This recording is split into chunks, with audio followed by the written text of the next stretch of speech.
Bienvenue à vous et merci de nous rejoindre sur Droit et Politique. Depuis peu, l'Union européenne et particulièrement la France manifestent leur intention de créer une armée propre à l'Union européenne, ce qui n'a pas manqué d'entamer les relations entre la France et l'OTAN, notamment les États-Unis, tête de pont de cette organisation militaire internationale.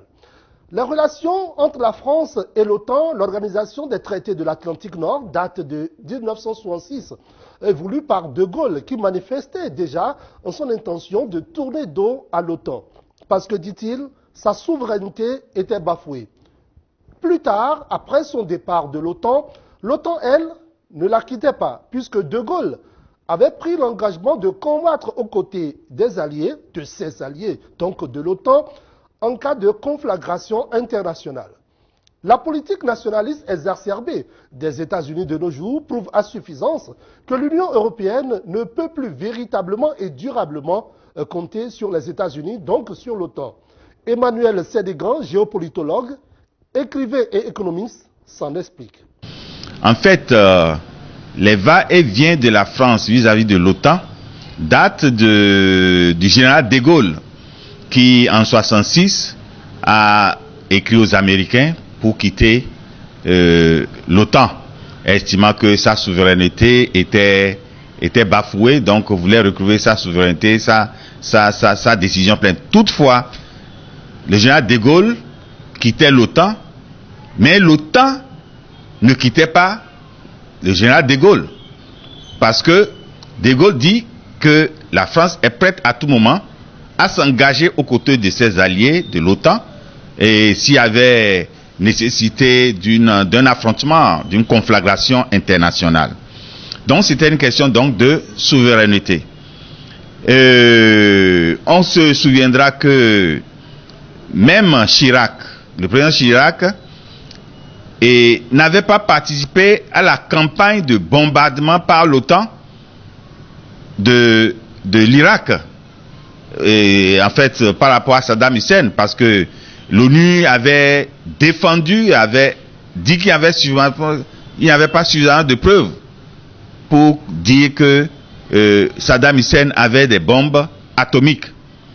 Aujourd'hui, les faits donnent raison à Chirac, à la France. Donc, ça fait voir que quelque part, le retour par Sarkozy de la France à l'OTAN n'avait vraiment pas eu une influence de la France sur l'OTAN, parce que les décisions sont beaucoup plus contrôlées par les Américains. D'ailleurs, les Américains, actuellement à travers Trump, se moquent de l'Union européenne, veut que chaque pays contribue davantage au fond de fonctionnement et d'équipement de l'OTAN. Donc, voilà les réclamations de Trump aujourd'hui. Et ça agace vraiment les dirigeants français, et en particulier Merkel et de l'Allemagne, et puis nous avons le président actuel de la France.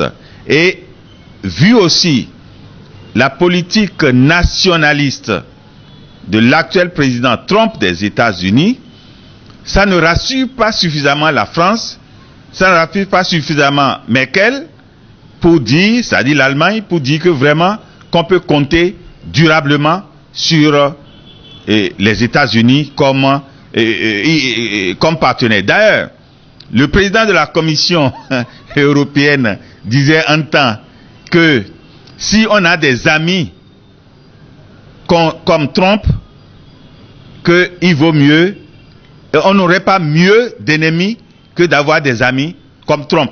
Ça veut dire que quelque part, la politique des États-Unis a changé avec Trump. Et pour ne pas se tromper d'ennemis et d'adversaires, il vaut mieux commencer à prendre ses dispositions dès maintenant. C'est pourquoi les deux qui conduisent les deux pays, le couple franco-allemand, est en train de décider de former son armée, une armée européenne, tout en restant toujours dans l'OTAN. Parce qu'il faut toujours, il vaut mieux prévoir plutôt que de guérir. Toutes choses qui ont sorti le président américain de sa réserve à l'occasion du centenaire de la Grande Guerre célébrée en France et qui ont conduit à des échanges de propos peu diplomatiques entre Donald Trump et Emmanuel Macron. Par ailleurs, l'Union européenne, telle qu'elle est constituée aujourd'hui, manque de solidarité et d'homogénéité.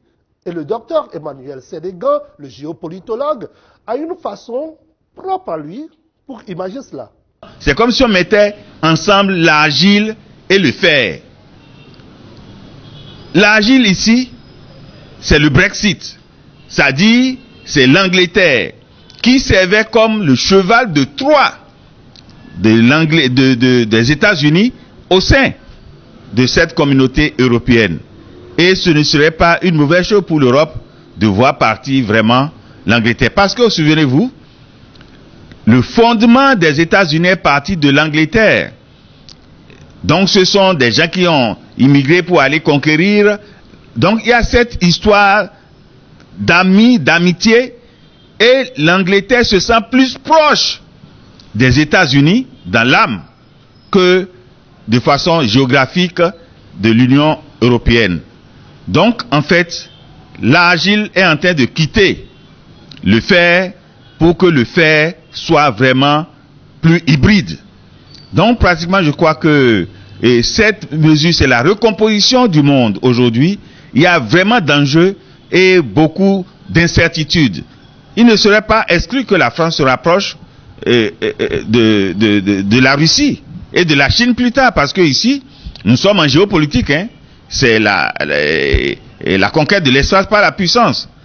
On voit aussi la Turquie qui veut, et qui est comme aussi du bois qui veut s'allier au fer. Et on ne veut pas tout de suite que la Turquie y arrive, mais chacun a ses intérêts géopolitiques, soit le pétrole et en particulier, et donc pratiquement. Et regardez, un pays comme les États-Unis, avec sa monnaie, dicte sa loi aux pays européens et aux pays du monde entier, en disant qui peut faire commerce avec l'Iran, qui ne peut pas faire commerce avec l'Iran, à cause de son pétrodollar, du dollar américain. Et la France se plie. Et l'Europe aussi se plie à cette décision. Nous voyons aujourd'hui que le rapport de force est en faveur des États-Unis et Trump l'exerce efficacement. Mais de tout ceci, quelle leçon l'Afrique peut-elle tirer d'un contexte pareil, d'une nouvelle recomposition de la géopolitique mondiale actuelle? Suivez. La paix n'est pas l'absence de la guerre. Le Bénin n'est pas en guerre. Mais le Bénin, est-ce que le Bénin est en paix? Donc, les fléaux comme la maladie, l'injustice sociale, le chômage et autres, l'analphabétisme, sont des bombes à retardement si rien n'est fait pour les désamorcer aujourd'hui. C'est une opportunité pour l'Union africaine de s'unir, de se dire, il faut parler d'une seule voix pour avoir sa propre bombe nucléaire. Si l'Afrique avait sa propre bombe nucléaire, les Occidentaux ne viendraient jamais assassiner Kadhafi et faire disparaître même son corps. Vous voyez, sans l'autorisation, au moins, sans que l'Union africaine soit informée. Le monde, c'est une question de rapport de force. Et je dis toujours, il ne faut jamais être naïf. Si la survie de l'Occident passe par une reconnaissance de l'Afrique et la même mise sur ses ressources naturelles vitales, cela se fera sans état d'âme. Ne croyez pas au droit international et au principe de paix. Ce sont toujours les faibles qui s'accrochent à ces chimères. Et vous allez voir, la preuve c'est que aujourd'hui, il y a la base militaire dans la côte de Djibouti. Il y a les forces militaires américaines, les forces militaires françaises et tout récemment, même la Chine s'est ajoutée comme base militaire en Afrique pour la première fois dans la côte. Et ça, c'est pour surveiller vraiment la sortie des richesses du pays et protéger la sortie de ces richesses par leur flotte, etc. contre les pirates. Vous voyez, pour évacuer nos ressources ailleurs. L'Afrique doit se réveiller. Il était temps de s'indigner. En définitive, il y a lieu pour la jeunesse africaine de savoir que son temps est venu et qu'elle se doit de le marquer. Certes, il est une Union africaine des dirigeants, mais il est aussi une Union africaine des peuples. Et à l'unisson, les peuples, notamment la jeunesse, se doivent de convaincre les dirigeants à redéfinir les politiques et les stratégies de défense des intérêts de l'Afrique. L'ennemi peut couper toutes les fleurs, mais il ne sera jamais le maître du printemps. Fin de ce numéro de Droit et Politique. Merci de nous avoir suivis.